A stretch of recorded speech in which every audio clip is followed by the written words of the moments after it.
hindi mo makalabit yung gatilyo, Don Silvio.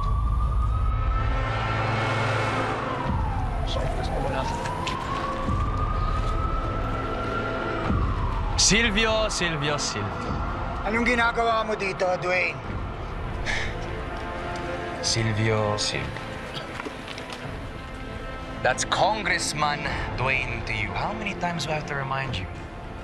At hindi ako nag-iisa. Kasama ko ang mga polis, pati ang media, at ang colleague ko na si Congressman Rodrigo.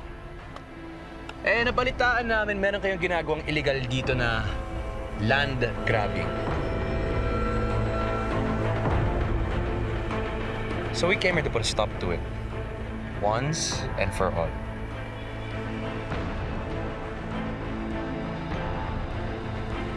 Pawalang galang na, Congressman Perez. Pero hindi kami ang lumalabag sa batas dito.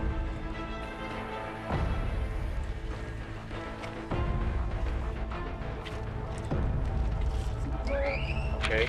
Sa pamilya ko nakapangalan yung lupang ito. So that means these people, they're trespassing on my property. Sino ba nga yan? Kakampi po natin siya, Lolo Boyong. Tutulungan niya po tayong labanan ng mga Kastilyo. Tumupad siya sa usapan. Sabi naman sa'yo maaasahan natin si Dwayne.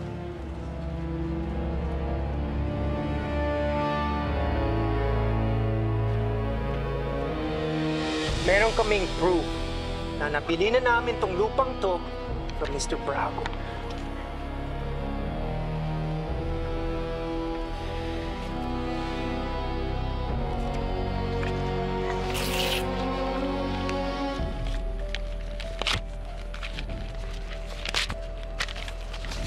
It doesn't matter kung punit ang mga papel na yan o hindi.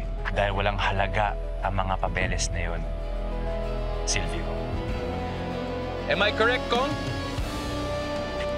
Ito ang tunay na titulo ng Bagong Paraiso. Alam niyo ba kung ano ginawa nito? Sinubukang burahin ng mga korap na opisyalis.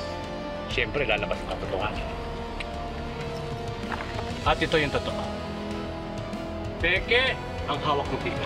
Ang totoong nagmamayari ng lupang ito, walang iba, kung hindi si Roberto Boyong Trinidad.